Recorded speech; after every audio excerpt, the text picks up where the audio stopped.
We're looking at the book of Genesis. In Hebrew, it's BERESHIT, and it is the first book of the 5 books of the what in Greek is called the Pentateuch. In Hebrew is called the TORAH, or the set of instructions. King James mainly calls it the law of Moses, the law given unto Moses. Okay, so this is the word of the Lord. BERESHIT bara Elohim et hashamayim wet eretz, which is in the beginning God created the heavens and the earth. Genesis is not difficult to understand. It's actually pretty simple if you just break it down. The first parts of the books, the first 5 books are about the creation. Then you have Noah from 6 to 12, and then you have Abraham. Abraham, Sarah, and Isaac have a small part in there. The rest of it is Jacob. And the ending part of it is going to be about Joseph. So it's actually about the characters. And if you look at it, it's very simple to understand, not difficult. And if you just know where they start and where they end, which is what the Torah portions are. So the second Torah portion, which is Noah, is about Noah. And Noah means rest. Leka is going to be when Abraham is called to go out, and then the Vayetz is going to be about Jacob when he is called out, and the rest of it is about his sons, and then Joseph being taken into Egypt or sold into slavery. So Genesis is easy; it's a piece of cake. The problem is that the first couple of the 5 chapters about the creation are what are called summary chapters. They're not in a chronological order. They kind of repeated themselves. So this is what confuses some people. Some people think that because it's in chronological order, everything, one thing goes before the other, and so then they get lost because something is over here that, in other words, the stars are created over here, but the light is over here. So you have to look at it. You kind of have to chill and sit back and just read it for what it is. It's summary chapters. They are not intended to give a lot of detail. Some people get lost in prophecy and all of this. Just read it for what it is the first time around. And the one that I started at is going to be when Jacob leaves. That starts about the names, and I started looking at the names. So Genesis is pretty easy to understand. If we look at the next one, Shemot, or the names, or Exodus, then again, very simple to understand. So let me give you the breakdown that you'll see here. The first chapter that is here is going to be about the sons. The 12 sons, they're not in order. So the 12 sons that are given there, these are the names, which is what Shemot means. Of the 12 sons of Jacob. This covers somewhere around 300 years or so, just the first chapter. Then you have, starting with chapter 2 through 6, is going to be about Moses, actually through 13. The 40 years, Moses in the basket gets raised up for 40 years. He's an Egyptian. He learns the English, the Egyptian language very well.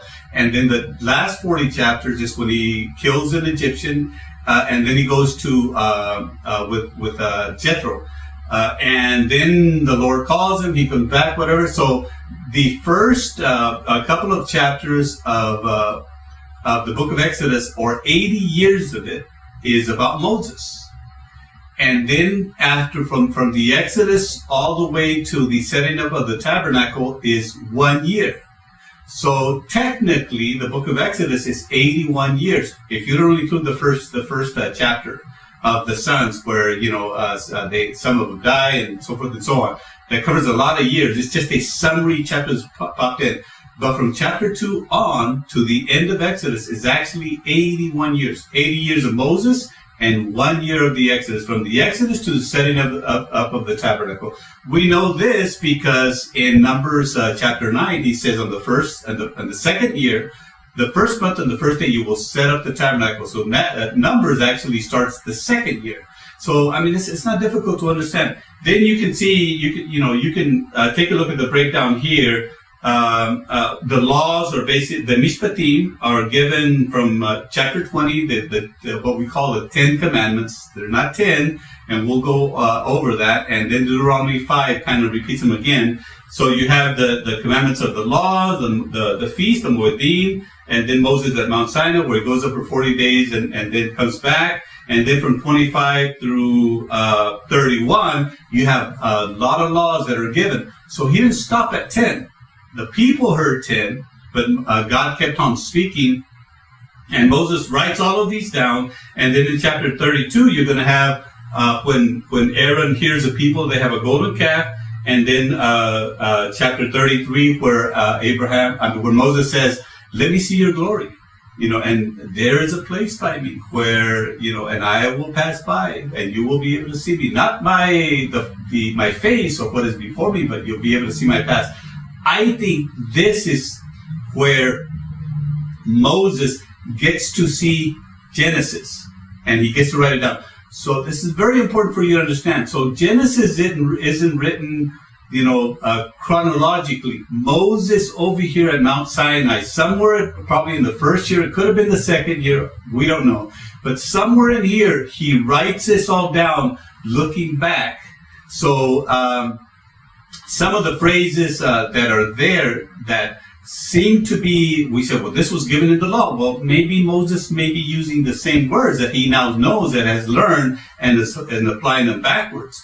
When he tells Moses, I have not declared my name to Abraham, Isaac, and Jacob, but to you I'm going to declare my name. But to Abraham he says, Yehovah Elohim. So, this is why, because Moses is writing this way, way over here, and then looking back to Genesis, and writing some down with the intent of the laws already in his mind. It could be.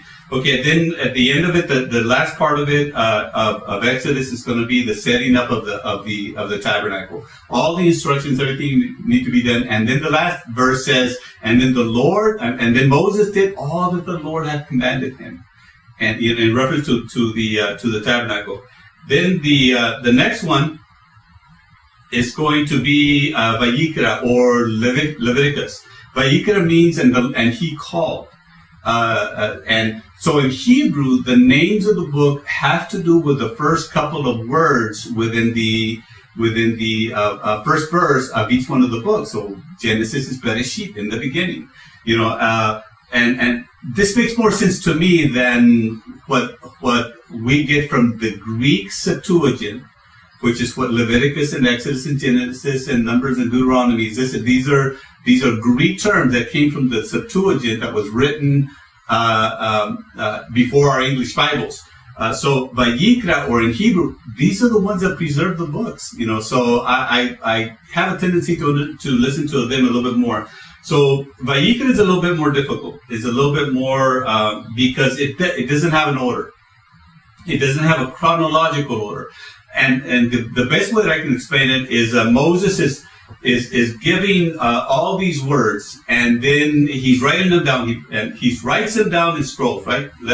From right to left, right? And then sets a scroll aside. This is the law to the priest. Writes it up. This is the law to the woman. This is the law of the clean and unclean. This is the law of the priest. This is the law of the leper. So all these scrolls are maybe all piled up or whatever. At some point, somebody decides to put them all in order.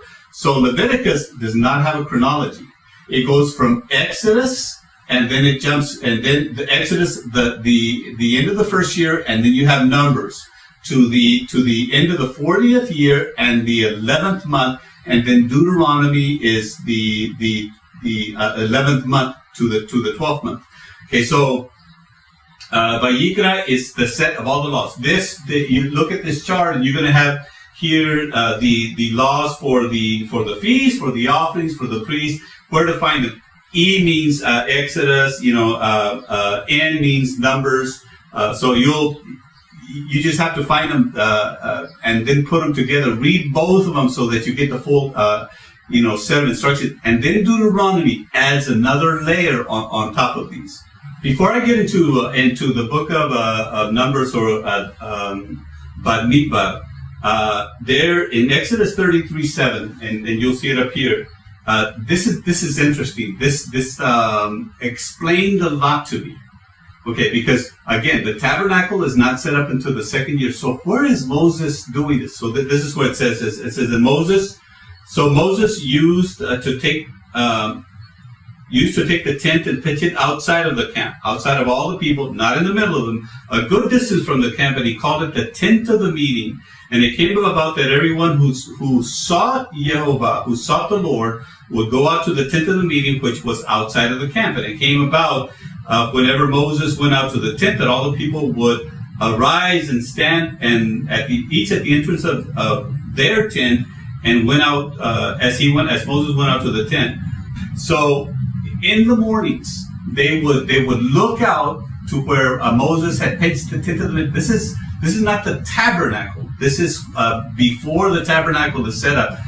So when Jethro comes and he says, "What are you doing with all the people?" This is where he's talking to them, and it would be outside of the camp, because he got mad at them. Remember, they did the calf and the whole thing, and he's upset, and the Lord doesn't want to go with him. So it's like he got mad, and he, as far away as he could get from the people, and there, the people in the morning would watch it.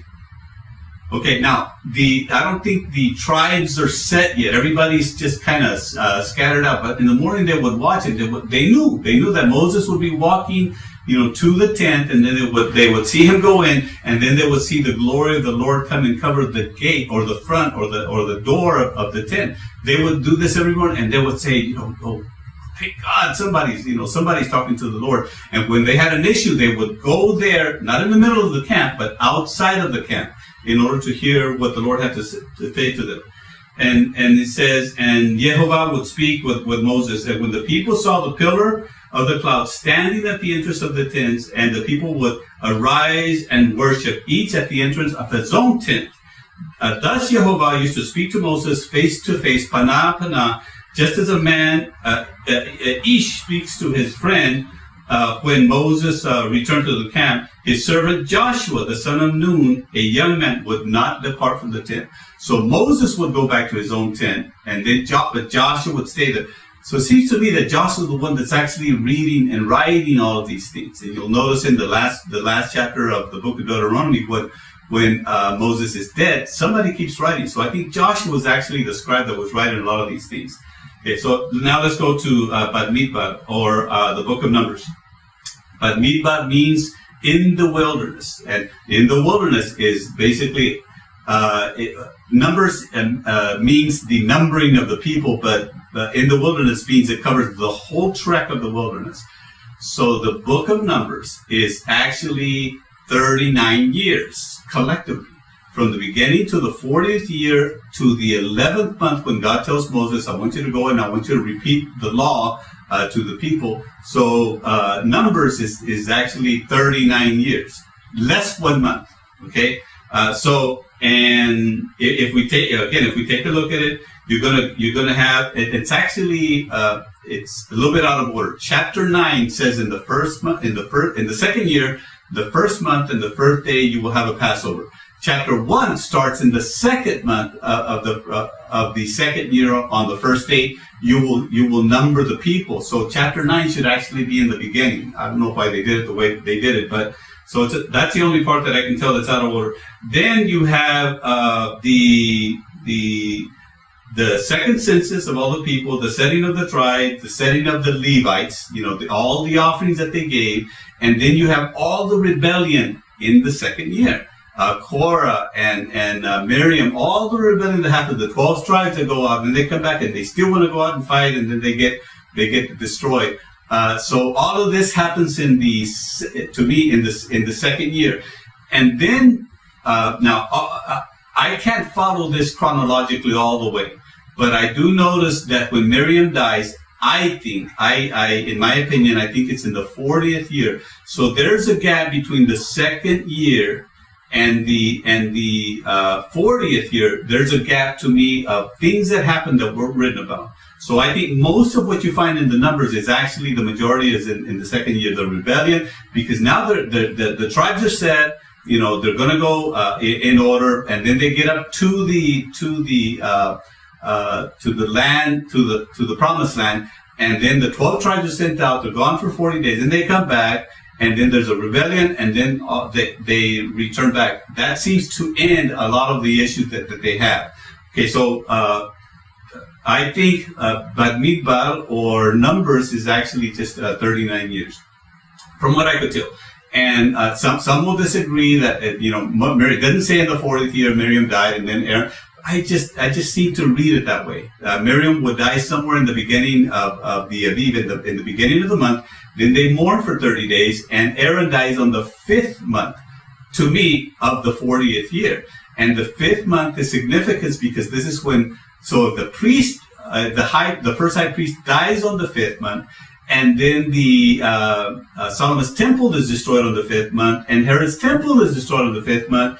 And some of the prophets are saying, should we fast on the 5th month? So in Jewish tradition, they always fast on the 5th month because it's a month of mourning to them. It's not in the law. It's not in the instructions given to Moses. It's not in the Torah. It's not in the law given to Moses. It's just something that they decided to do because it's a bad month for them. Kind of like September the 11th to us.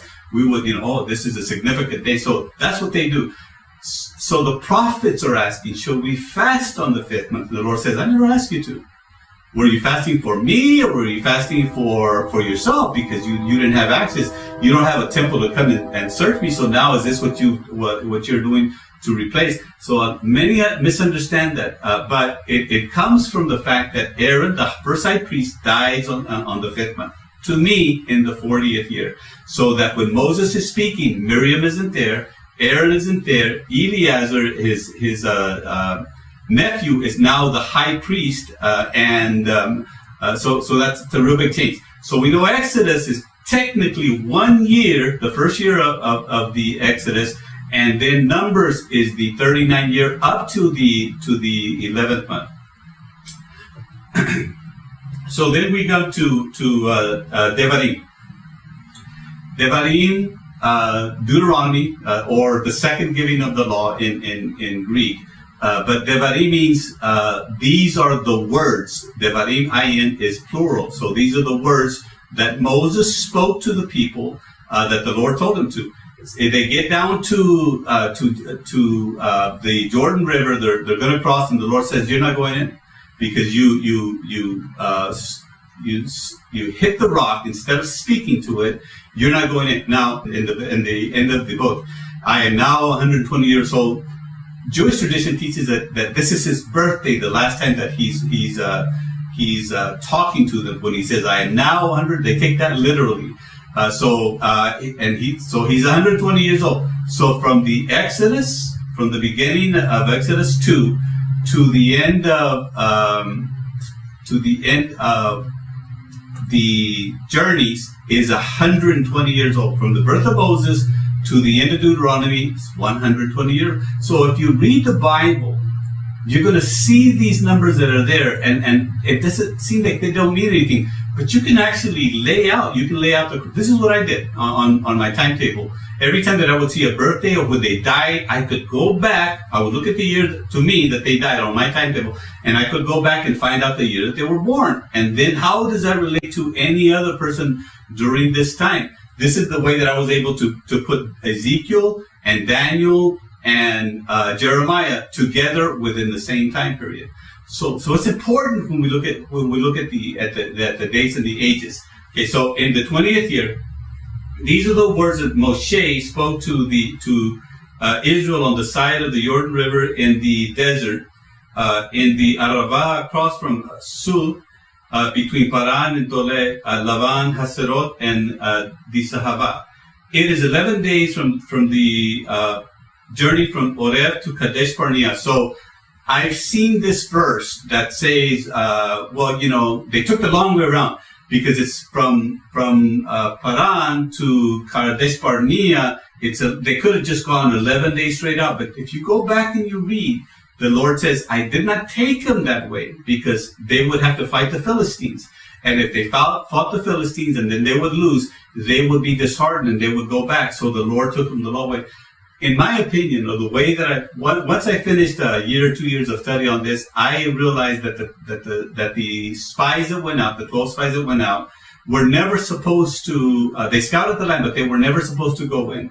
And I can tell this by everything that happened. It wasn't a random thing when he saw at Mount Sinai, and he's got to build the tabernacle and got to set it up on the second year. And so it was important. What I saw was this is important that the instructions be given, and the first generation would teach the second generation, of which Moses is talking to in the book of in the book of Deuteronomy. He's not talking to the first generation. The first generation has died, has passed on.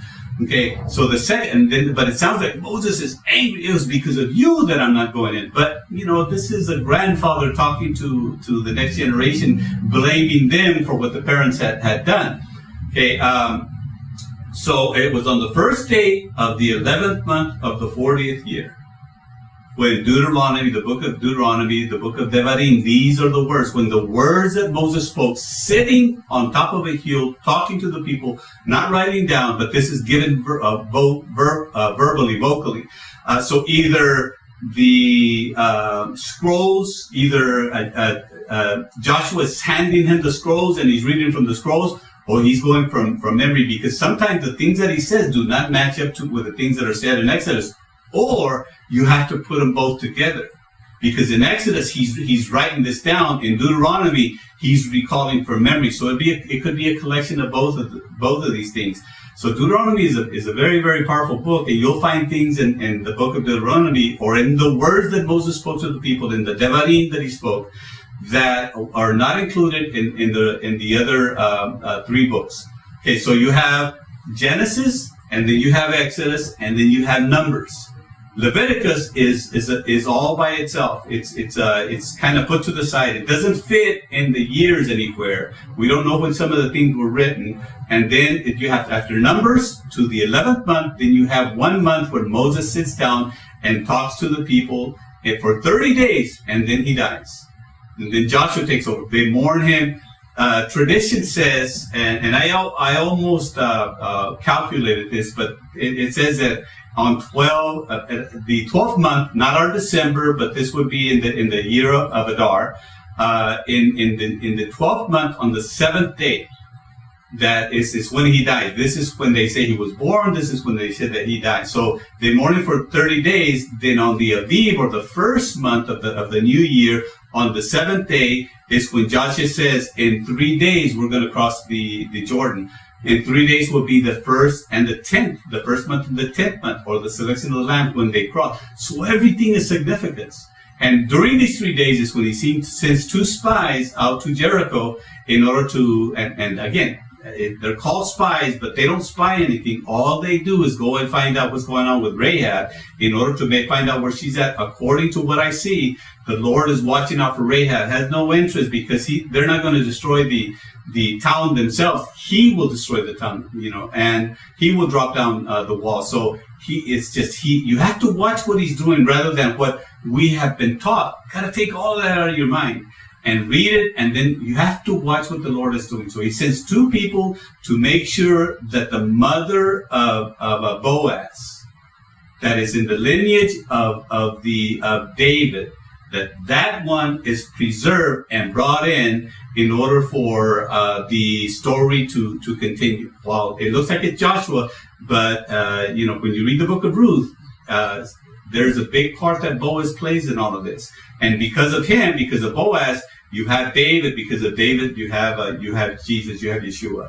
So interesting, but it's easy. It's not very, very difficult. So Deuteronomy, if you know where the laws are, if you know where the everything falls into place, then it's easy to take a look at it. So the tablets, again, the commandments in chapter 5 through 11. Worship is from 12 to 14. The feasts are from 15 to 16. The laws, again, another set of laws that are given, 17 to 27. The blessing, the curses in chapter 28 and 29 are the blessing and the curses. Blessing means because you have done, because you have done what I asked you to do, now I can favor you. I can put my blessings upon you. So if you will do these things that I've asked you to do, if you follow me diligently, and then I don't have a choice. I have to bless you. So you'll be blessed in the city, out of the city. You'll be the head, you'll be not the tail. Your flocks, your family, your feast, everything that you touch is going to be blessed. Okay, so, but if you don't do, I can't bless you, which means then the opposite. And so there's a blessing up here, and then the cursing begins, or it's a diminishing effect. It isn't that something is imposed upon you, like a spell is on you. It just simply means because I can't bless you, all the blessings are going to start diminishing. You're going to start losing everything. And no matter what you do, because you're not doing it the way that I asked you to, it seems like everything you touch doesn't work. Okay, so the curse simply means a diminishing effect because I can't bless you. So the answer to that is simply do what he asks you to do. Not what religion is teaching you or an organization, but you got to go back and you got to read it. So this is why religion says, forget the Torah, you're legal. This is legalism. Forget all of this. But this is the word of the Lord. This is what he said. And if the Spirit of the Lord, if the same Spirit of the Lord that hovered upon the waters in the beginning, then that's got to be the same Spirit that comes down on Pentecost. Or do we have two spirits that are working? Okay, so they're either the same, they either work the same. And this Spirit that speaks to Moses, and Moses hears that the words become something that man can hear, because he speaks to him like face to face, like one to a friend, and Moses hears it and writes it down, then that Spirit, that Ruach, that breath has got to be the same words. And the Word became flesh. So they're one and the same. So we can't then say Jesus, who is the Logos, who is the Word, then came and told us, well, forget about all this, because he didn't. I can show you scripture after scripture where he didn't. So once I understood that, and I went back and I said, this makes a lot of sense. And this is sometimes why the Lord can't bless us, and you're looking for healing. You're asking for evangelists to come and pray for you. You can't get them. Maybe you got to go and find out what he said to do in order for you to not be sick. So Christians that are believers are asking to be healed. Why? If the answer was already given. But we don't look at it because it's legalism, it's the law. No, it's the word of the Lord. So I want, if you can look at it that way, everything changes. When now you go read the book of Acts, you read the Gospels, you're going to see something that pastors that have been pastoring for 20 or 30 or 40 years will never ever see. So you're not a dummy. I'm not a dummy. I'm not smart enough to figure this out. But I know that when I read, all of a sudden what Jesus said in Matthew 5, where he says, the one that teaches to both do and to observe will be the greatest, or will be the teacher